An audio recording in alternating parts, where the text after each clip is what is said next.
Selon ce qui est écrit dans le livre de Matthieu 5, verset 16. Que votre lumière luise devant les hommes, afin qu'ils voient vos bonnes œuvres et qu'ils glorifient votre Père qui est dans les cieux. À chaque fois que tu dois prendre une décision importante, il faut prier. Prie. À chaque fois que vous voulez prendre des décisions importantes, vous savez, nous, en tant que prophètes, un prophète n'est pas guidé par un homme. Ce n'est pas à toi de me dire ce que moi je dois faire. Non. Un prophète, c'est l'image de Jésus. Un prophète, c'est le canal que Dieu utilise pour diriger son église, diriger son peuple. Un prophète ne marche pas selon le modèle des hommes. Un prophète marche selon Dieu. Parce que c'est Dieu lui-même. Avant que je ne me mette avec votre maman, elle est assise là et puis je vous parle. J'ai prié un moment de jeûne, puis j'ai prié. Et quand je finis les 3 jours, je lui ai dit, Dieu m'a dit que c'est vrai, tu as le ministère de prophète, mais tu es apôtre. Elle a dit non, bon, je suis prophétesse. Bon, je suis prophétesse. Je dis, tu es un apôtre. Et quelques années plus tard, la prophétie qui avait été dite s'est accomplie. Un homme de Dieu ne doit pas être contesté dans ses décisions. S'il est contesté dans ses décisions, cela veut dire que Dieu ne lui parle pas. Si tu sèmes la confusion dans tes propos, tu sèmes le désordre dans tes actes, c'est que ce n'est pas Dieu. Un homme de Dieu est discipliné. Il donne les directives. Quelqu'un qui ne respecte pas tes consignes, cela veut dire qu'il ne te respecte pas. Si tu donnes des consignes à une personne, si la personne te respecte, que cette personne respecte Dieu par ton canal, si tu lui donnes des consignes, la personne va exécuter. Et si une personne n'exécute pas tes consignes, cela veut dire que cette personne ne te respecte pas. Il n'y a pas lieu de spéculer là-dessus. Écarte la personne et continue la vision. Parce que la vision appartient au visionnaire. La vision appartient au visionnaire. La vision a besoin des acteurs. Et si tu n'en trouves pas, il faut en chercher dehors.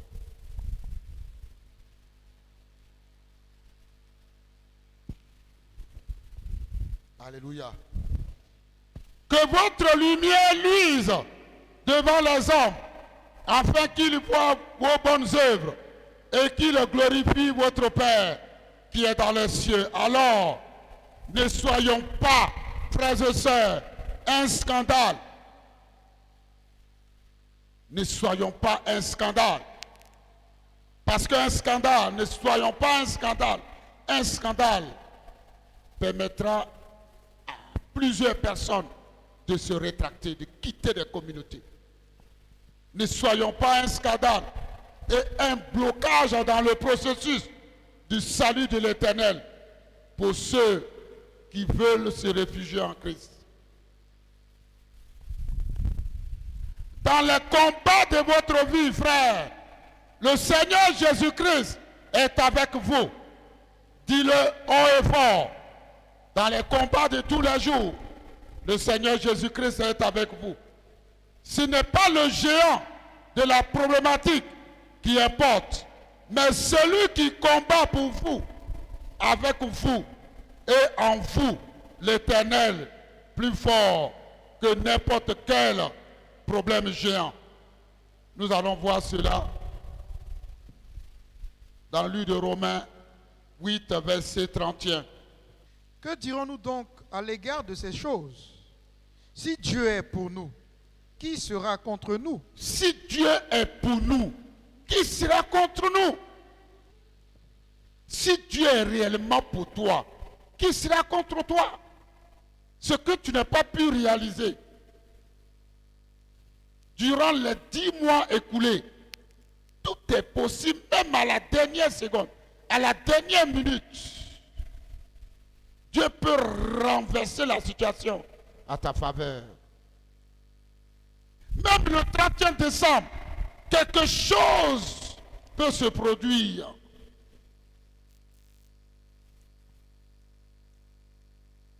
Alléluia. Dans les combats de votre vie, le Seigneur Jésus-Christ est avec vous. Dans les situations difficiles de votre vie, le Seigneur est avec vous. Ce n'est pas le géant de la problématique qui importe, frère, mais celui qui combat pour toi, avec vous, en vous, l'Éternel plus fort que n'importe quel problème géant. C'est ce que nous venons de voir dans le livre de Romains 8, verset 31. Alors, que dira-t-on à l'égard de ces choses, frères? Si Dieu est pour nous, qui sera contre nous? Donc ne craignez rien, parce que vous avez en vous le plus fort, le plus redoutable, le Dieu invincible, le Dieu imbattable. Il est en vous. Alors si celui qui est le plus fort est en vous, pourquoi craindre un petit sorcier assis dans une maison inachevée? Alléluia. Si Dieu est pour nous, qui sera contre nous? Donc ne craignez rien à partir de ce soir, parce que vous avez en vous le plus fort, Jésus-Christ. Peu importe le niveau de ce que vous vivez, soyez sans crainte. Et vous êtes déclarés victorieux, car le Seigneur Jésus-Christ a déjà vaincu le diable et ses œuvres pour vous. Il a déjà vaincu. Jésus l'a vaincu. Mais comme ce n'est pas nous qui l'avons vaincu, c'est notre Père. Il a été vaincu par le diable, mais il est très actif dans nos vies. C'est pour cette raison que nous avons des problèmes. Alléluia. Donc ne craignez rien, parce que vous avez en vous le plus fort, Jésus-Christ. Peu importe le niveau de ce que vous vivez, en vous, vous êtes déclarés victorieux, car le Seigneur a déjà vaincu le diable et ses œuvres. Qu'est-ce que David a David dit aux dit Philistins? aux Philistins, Oui. tu marches contre Tu moi marches contre moi avec l'épée, avec l'épée, la lance la lance, et le javelot. le javelot. Et moi, Et moi, je marche je marche contre toi contre toi au nom de au nom l'Éternel de l'Éternel des armées, des armées, du Dieu de du l'armée Dieu d'Israël. d'Israël que tu as Insulté. insulté. Il y a des déclarations qui sont incendiaires. Ta vie, personne ne doit te ravir le bonheur qui t'est dû. Personne ne doit te ravir la destinée qui t'est due. Parce que Dieu t'a donné le pouvoir de dominer le diable et ses œuvres. Voici ce que déclare David aux Philistins. Il a dit ceci en 1 Samuel 17, verset 45. David dit aux Philistins, voilà ce que j'ai noté ici. Tu marches contre moi avec l'épée, la lance, le javelot. Et moi, je marche contre toi au nom de l'Éternel des armées, du Dieu d'Israël, que tu as insulté. Si quelqu'un n'a pas aimé père, ce n'est pas toi qui vas aimer. Si quelqu'un n'a pas considéré ta mère, ce n'est pas toi qui vas considérer. C'est parce que Goliath, le Philistin, n'avait pas respecté le peuple d'Israël. Même les aînés, ce n'est pas David qui allait respecter.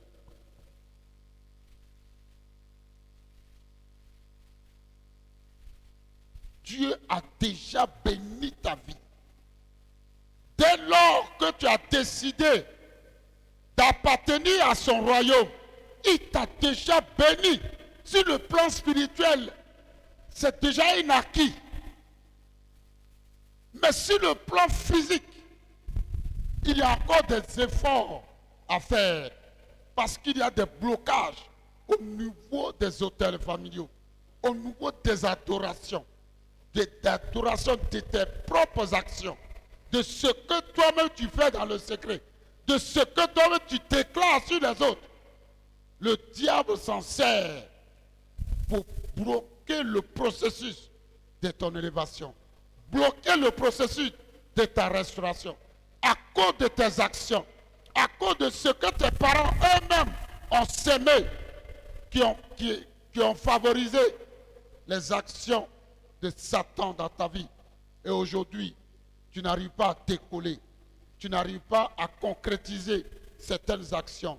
Mais laisse-moi te dire ce soir que ce que tu n'as pas pu faire depuis le début de l'année 2022 se fera avant le 31 décembre au nom de Jésus. Parce que le Dieu que tu sers n'a pas encore dit son dernier mot. Même s'il y avait un blocage dans le deuxième ciel, ta bénédiction sera débloquée ce soir au nom de Jésus. Si un homme, une femme avait proféré des paroles de malédiction, de blocage sur ta vie qui empêchait la réalisation des projets du Seigneur, laisse-moi te dire qu'avant le 31 décembre, quelque chose de positif est sur le point de t'arriver, est sur le point d'arriver à ta famille, est sur le point d'arriver à ta maison. Au nom de Jésus, je suis convaincu que dans cette salle, tu ne repartiras pas ce soir tel que tu es venu.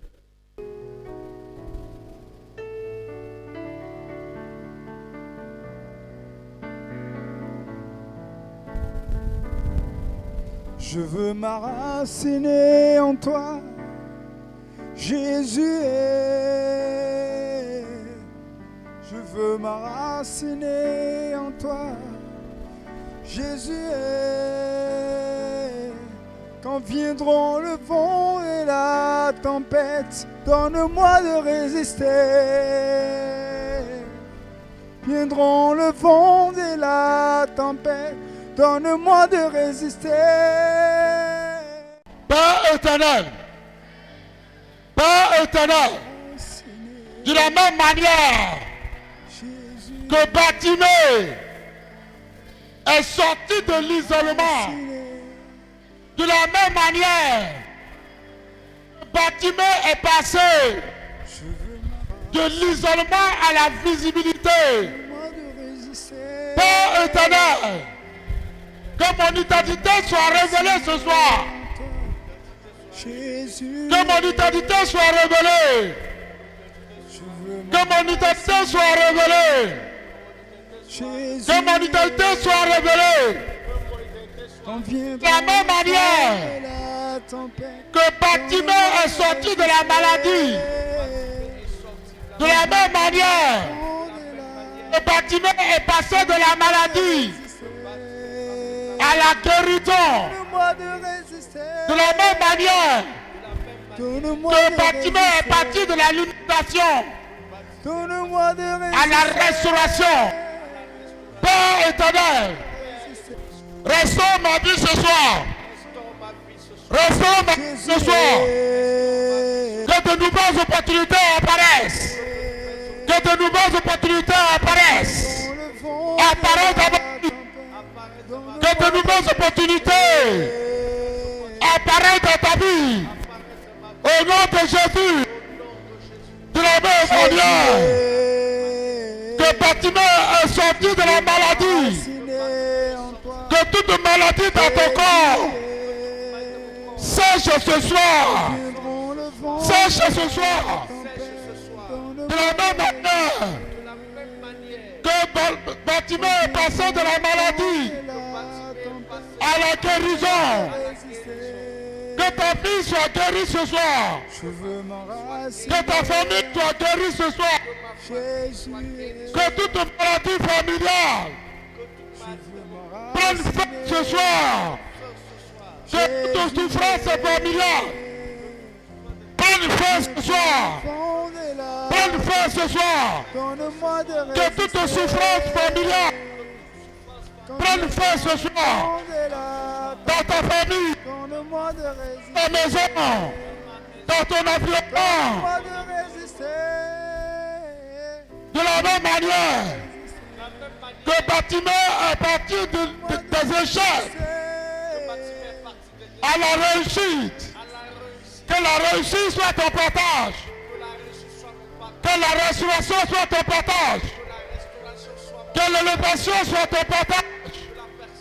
Au nom de Jésus, j'appelle ce soir à la réalisation des projets du Seigneur. Au nom de Jésus, tout missionné pour t'empêcher d'être élevé. Que ce démon prenne feu. Que ce démon prenne feu. Tout démon missionné pour détruire ta vie. Que ce démon prenne feu. Que ce démon prenne feu. Que ce démon prenne feu.